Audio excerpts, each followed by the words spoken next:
ஒவ்வொரு எண்ணத்தையும் முருகா உனக்கு அர்ப்பணித்தேன். ஒவ்வொரு சொல்லையும் முருகா உன் சொல் என்பேன். ஒவ்வொரு செயலும் முருகா உன் செயலப்பா.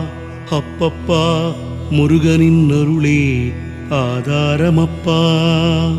அருளெல்லாம் முருகன், பொருளெல்லாம் முருகன், ஆதாரம் மூலாதாரம் அனைத்துமே முருகனப்பா. ஆதாரநாதமாயிருப்பவன் அடிபற்றி சரணமடைந்தவர்கள் சாதிக்க வேறு இல்லையப்பா.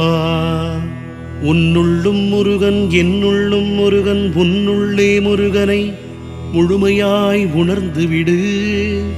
உன்னுள்ளே